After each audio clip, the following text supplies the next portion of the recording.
Hey guys, my name is Rocco Butlier, and this is my most recent piece here, which is Notre de Paris, obviously in Paris. And I think it's important to obviously recognize what happened in April. And having done models at this scale, various landmarks around the world, and having a degree in architecture and studying this building, the fire in April actually hit me pretty hard and made me realize perhaps I take architectural heritage around the world for granted. So I really wanted to, the day after the fire, I was fortunate enough to be sort of between projects at the time and was able to sit down and really channel all my catharsis into designing this. And I think within 8 days later, I had it fully digitally designed. And then about a month after, had it physically built, photographed, and posted online. So I was just really happy to be able to do that just as a way to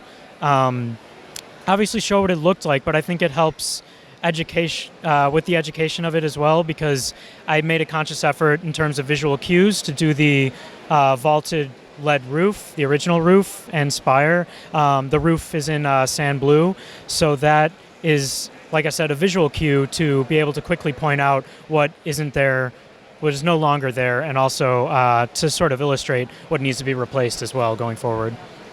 I think that's a really a fantastic idea to do with the model here. So talk a little bit more about kind of the cathedral itself, because there's so many details in there, so many small pieces. How do you achieve that at that scale? Yeah, so since we're standing right here, I'll just talk about the western facade here.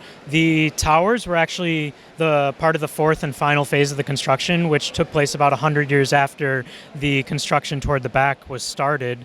And the important thing about the towers is they're distinguished by the rayonnant Gothic style, which is known for, rather than its sort of bulky buttresses, its ornate, lighter looking flying buttresses and its bundling of round columns to increase the amount of window space on the facades and frontages of cathedrals of that time. So technicalities aside, looking at the towers, I was inspired by that context, because whenever I do a Lego landmark of a model that's been done by so many other Lego builders, I totally respect how important it is to each of those individual builders, but at the same time, I'm not going to do it unless I can bring something new to the conversation. So I really wanted to portray that bundling of the distinct rayonnant style in terms of Gothic architecture. So I did that by actually bundling. So there's in the center of those columns, there are 3 stud-length Technic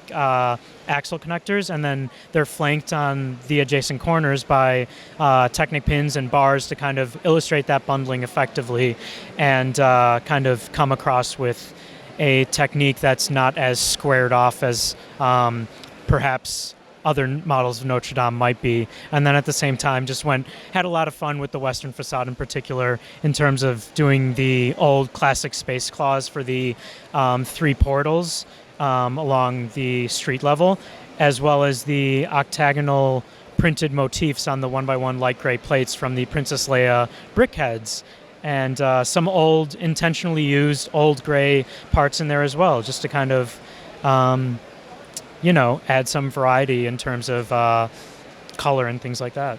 You can mix up kind of the texture on the outside of the building when you're mixing those gray colors. Oh yeah, that was totally the intention. And talking about the roof as well, I really tried to give it an almost distinct design language, so that the spire and the rooftop are the only places which I have used ski poles, so you can see them in the bundled elements in this sort of really tight space within the spire, and then obviously just the tips of them poking through the tips or the tops of the vaulted roof, which was just a cool way to add to that ornate quality that, again, possibly may be overlooked, or other models may have been at a smaller scale that couldn't quite capture that detail. So, and then I loved just using unicorn horns for things like the copper statues, which I think is sort of miraculous that those were removed just days before the fire.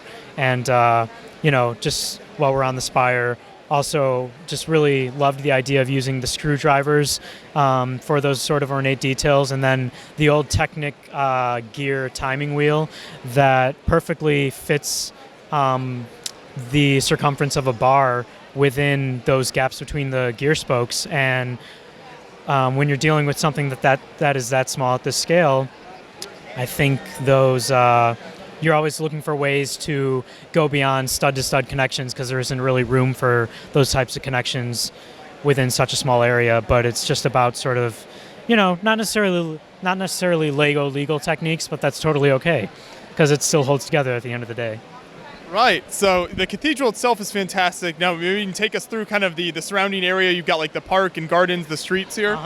Yeah. So again, I'm all about bringing something new to the conversation. And to me, all my landmarks, my whole exhibit, as a matter of fact, is titled Landmark Landscape because it's not just about, showing a pristine landmark and this is a generic black base where, you'd like to ideally have it situated. Like that's not necessarily realistic. So I wanted to really include the surrounding areas, and I'd never seen a model with the gardens or the river or the parvis in front. So wanted to include all three of those, as well as little conscious nods to the details throughout each of those because they're significant in their own rights. So there's the sand green microfig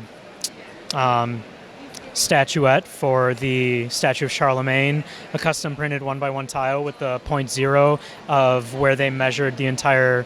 That was the point from which they measured all the distances in Paris in the old medieval city, and then the white cobblestone outlines of the old medieval buildings as well. So you can kind of see along this dark gray strip here. That was a very narrow medieval corridor that led straight to the center of the western facade. So it's kind of cool to see the past and how the past and present comes alive. And then things like the river were a bit fun as well. I'm not going to idealize it with a perfectly blue river. So I did a couple layers of transparent and then olive green underneath. Olive green is has been one of my new favorite colors in a way, but it's kind of adds to that murky, realistic urban waterfront. Let's not get too romantic with the river there. No, the gardens and the Gothic architecture are romantic enough. Yeah, well, there you go. That's such fantastic work. I'm so glad you were able to build this kind of as a memorial after the fire and everything that happened there. That's really great work. Thank you so much for taking us through the build.